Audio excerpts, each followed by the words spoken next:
잠언 18장 13절에서 24절까지 말씀을 교독하겠습니다. 사연을 듣기 전에 대답하는 자는 미련하여 욕을 당하느니라. 사람의 신령은 그의 병을 능히 이기려니와 신령이 상하면 그것을 누가 일으키느냐. 명철한 자의 마음은 지식을 얻고 지혜로운 자의 귀는 지식을 구하느니라. 사단의 참회는 그의 길을 넓게 하며 또 존귀한 자 앞으로 그를 인도하느니라. 송사에서는 먼저 온 사람의 말이 바른 것 같으나 그의 상대자가 와서 밝히느니라. 제일 뽑는 것은 다툼을 그치게 하여 강한 자 사이에 해결하게 하느니라. 노엽게 한 형제와 화목하기가 견고한 성을 취하기보다 어려운즉 이러한 다툼은 산성 문빗장 같으니라. 사람 입에서 나오는 열매로 말미암아 배부르게 되나니 곧 그의 입술에서 나는 것으로 말미암아 만족하게 되니라. 죽고 사는 것이 혀의 힘에 달렸나니 혀를 쓰기 좋아하는 자는 혀의 열매를 먹으리라. 말하려는 자는 복을 얻고 여호와께 은총을 받는 자니라. 가난한 자는 간절한 말로 구하여도 부자는 엄한 말로 대답하느니라. 많은 친구를 얻는 자는 해를 당하게 되거니와 어떤 친구는 형제보다 친밀하니라. 아멘. 우리가 사람들을 만나보면 이제 어떤 분들은 빠른 판단력을 가지고 또 두뇌 회전이 아주 좋은 사람인데도 불구하고 의외로 상황을 잘못 해석하거나 이제 오해를 하는 경우들이 이제 적지 않음을 보게 됩니다. 분명히 어떤 판단을 하거나 명석한 두뇌를 가졌는데 오해가 일어난다. 왜 그럴까요? 오늘 말씀에 비추어 보자면 뛰어난 판단력을 가졌기 때문에 상황을 끝까지 보지 않고 몇 가지의 장면들만 보아도 판단을 할 수 있는 능력을 가졌기 때문에 그렇습니다. 몇 장면만 딱 보아도 전체를 이제 쫙 그려내는 거죠. 그래서 지나가다가 어떤 상황을 봤어요. 그러면 상황이 쫙 그려지는 거예요. 앞뒤를 보지 않아도 이렇게 흘러가서 저렇게 됐겠지? 이제 이렇게 판단이 쫙 되는 거죠. 이게 그럴듯하긴 한데 실제로는 틀리는 경우들이 종종 생긴다는 것입니다. 그러니까 앞서 말한 대로 잘 이렇게 판단이 빠르지 않는 사람들은 쫙 다 들어봐야 아는데 그냥 딱 상황만 봐도 이런 건가? 라고 판단을 하게 되면 미스하는 것이 나타나게 된다는 거죠. 오늘 보면 13절의 내용이 그것입니다. 사연을 듣기 전에 대답하는 자는 미련하여 욕을 당한다라고 되어 있는데요. 사연을 듣기 전에 이 말에 한 단어가, 한 글자가 더 들어가야 된다고 생각하는데 그건 사연을 다 듣기 전에 이 말이에요. 사연을 다 듣기 전에 대답하는 자는 그게 미련한 것이고 오히려 욕을 당한다는 말은 부끄러움을 당한다는 말이거든요. 그러니까 상황을 다 들어보지 않아도 딱 들어보니까 이렇게 흘러가겠네 판단이 되어버리는 거예요. 그러면 다 듣기 전에 답이 나오는 거죠.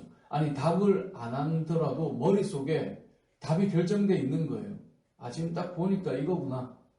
그렇게 되는 경우에 오히려 이 잘못된 판단을 하는 경우들이 많다라는 거예요. 그래서 판단을 급하게 내리는 사람들은 사실 머리가 좋은 사람들이고 하지만 머리가 좋은 반면에 또 미스할 확률이 또 높아지는 부분들을 보게 된다는 거죠. 그런 분들을 우리가 종종 만나지 않습니까? 전체를 보지 않아도 딱 보니까 이렇겠다 라고 하는 것은 오늘 본문에 비춰보자면 위험한 것입니다.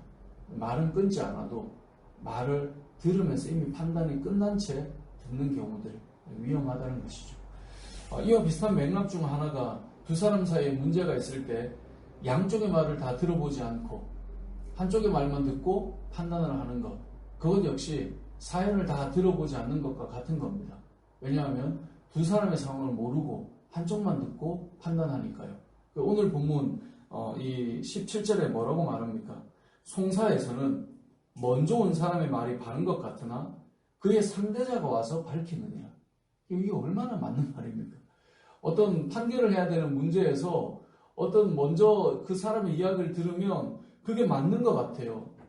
그런데 이 결론은 상대방이 와서 이제 이것이 다 해결이 되는 거예요. 그러니까 상대방이 맞다가 아니라 상대방의 말을 다 들으면 그것이 온전히 밝혀지는 거예요. 그래서 송사에서는 먼저 온 사람의 말이 바른 것 같지만 그의 상대자가 와서 다 밝혀주는 거죠. 이것 역시 판단 자체가 빠른 것은 좋지 않습니다. 한 사람의 말을 듣고 결정을 지어버린다? 그건 아주 위험한 이야기다라는 것이죠.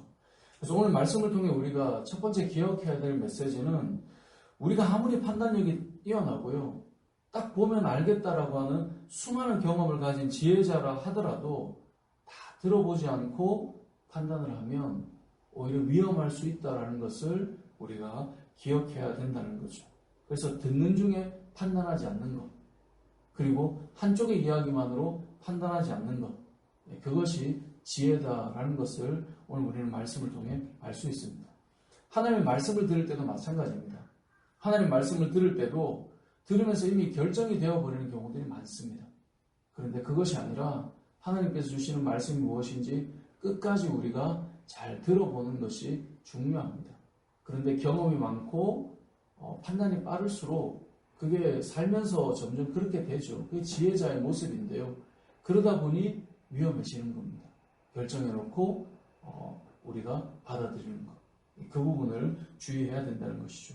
오늘 본문에서 우리가 알 수 있는 두 번째는 우리가 몸과 마음의 건강이 둘 다 중요한데 특별히 우리의 마음, 우리의 영혼의 강건함이 더 중요하다라고 하는 사실을 오늘 말씀은 알려주고 있습니다.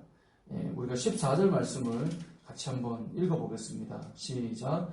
사람의 심령은 그의 병을 능히 이기려니와 심령이 상하면 그것을 누가 일으키겠느냐. 아멘. 사람의 심령은 그의 병을 능히 이긴다라고 되어 있습니다. 사람은 육체와 영혼이 완전히 별개의 것이 아니고 연결되어 있죠. 그러니까 몸이 지치면 아무리 내 마음이 뜨거워도 그걸 못 따라가는 경우들이 있습니다. 그러니까 자신의 몸의 건강을 잘 유지하는 것이 너무나 중요하죠. 제가 예전에 그런 이야기를 들었는데 세상에서 성공한 사람들, 그러니까 어느 분야에서 최고의 점에 올라있다라고 하는 사람들은 한결같이 공통점들이 있는데 그 중에 하나가 이 건강을 위해서 늘 관리를 한다는 거예요. 그러니까 몸이 못 따라가면 아무리 귀하고 의미 있는 일이라도 지치는 거예요. 힘드는 거죠. 그래서 몸을 잘 관리해 가는 것이 지혜라고 합니다. 하지만 그 몸을 잘 관리해도 그것을 이끌어가게 되는 것은 사실 우리의 정신이고 이 성경으로 보자면 우리의 영혼이고 우리의 마음이라고 볼 수 있거든요. 근데 이 마음이 다치면 어떻게 되겠느냐 이 말을 하는 겁니다. 그래서 14절에 보면 사람의 심령은 병독인다는 거예요. 무너진 것들도 일으켜내는 게 사람의 심령이거든요. 영혼이거든요. 마음이거든요. 그런데 심령이 상하면 누가 일으킬 수 있겠느냐? 결국 우리는 우리의 마음과 우리의 영혼을 위해 더 기도해야 되는 것이 필요하다라고 하는 사실을 오늘 본문을 통해 알 수 있는 것입니다. 마음이 꺾이면 사실 이게 어떤 일도 달려가기가 어렵습니다. 아무리 어려운 환경에도 마음이 살아있으면 우리의 심령이 살아있으면 그 병도 이겨낸다는 것이죠. 그래서 우리의 영혼을 잘 가꾸는 것, 우리의 심령을 건강하게 만들어가는 것, 이것이 너무나 중요하다라고 하는 것을 기억해야 된다는 것이죠.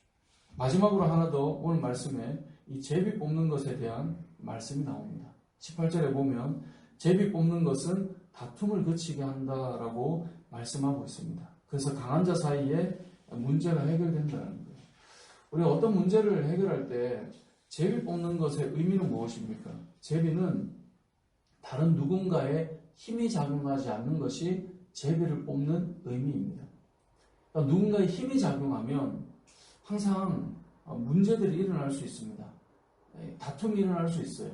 그 사람이 작용한 것이고 그 사람의 의도가 들어간 것이고 그 사람의 마음이 개입된 것이고 그러다 보니까 뭔가 상대방의 힘이 작용하지 않는 이 제비 뽑는 것은 사실 맡겨 놓은 거잖아요. 이것이 지금 현대 사회에서 우리가 어떤 일을 결정할 때 제비 뽑는 것이 옳으냐 뭐 여러 가지 이제 견해들이 있습니다만 여기에 제비 뽑는 것에 대한 의미는 어떻게 부여해야 되냐면 상대방 어떤 사람의 힘이 작용하지 않을 때에 다툼이 그쳐진다라고 하는 것을 의미하는 것입니다. 제가 예전에 이 청년부 사역을 할 때 어느 교회에서 임원을 이제 회장을 뽑을 때 우리는 다 이제 민주주의고 다수결의 원칙으로 하고 이게 너무나 익숙해요. 그래서 한 명이라도 더 많이 지지하면 그 사람이 회장하는 것 이게 이제 우리의 보통 마음인데 아무튼 그 교회에서 제가 사역할 때는 회장이 될 만한 후보를 3명을 뽑아서 거기까지는 이제 성도들이 청년들이 회원들이 선출을 하는 거죠. 근데 셋 중에 한 명은 몇 표 차이냐 이걸로 하지 말고 제비를 뽑자라고 해서 이제 그렇게 사역을 했던 적이 있습니다. 왜냐하면 나는 몇 표 받았어 이게 교회 공동체 안에서 뭐 좀 더 지지 받았으니 회장해야지 이럴 수도 있지만 그것보다 누가 봐도 이 3사람은 훌륭하다라고 한다면 그 중에 한 명을 제비 뽑는 것이 이제 누군가의 힘이 작용하는 누군가의 지지하는 그 지지율이 작용하는 그것보다는 더 낫겠다라고 이제 하고 나니 왜 사람이 아닌 것 같아도 이 표를 받는 것은 우리가 마음의 여러 생각들을 잘 주게 되거든요. 이제 그런 부분들을 좀 해결하고 싶었던 것이었는데 그 의미는 결국은 외부의 어떤 힘이 작용하지 않는 거예요. 그것이 우리에게 다툼을 그치게 하는 부분이 된다라는 것이죠. 그래서 제비 뽑는 것은 모든 면에서 다 맞다라고 보기는 어렵습니다. 현대사회에서. 하지만 다툼을 그치게 하는 것이 어떤 의미로 작용하는가를 생각해 본다면 저는 교회 사역에 있어서도 뭔가 좀 지혜롭게 누군가가 지지해서 된 것 그것이 아니라 좀 더 지혜롭게 일들을 해나갈 수 있는 영역이다라고 하는 것을 볼 수 있게 될 것입니다. 어제 어떤 분을 만났는데 그런 말을 하더라고요. 자기가 사는 그 영역에서라도 빛과 소금으로 살고 싶다라는 이야기를 하던데 여러분의 삶의 그 영역에서 오늘 하루 정말 그리스도의 그 향기를 드러내며 빛과 소금으로 살아가는 저와 여러분 되시길 주님의 이름으로 축복합니다.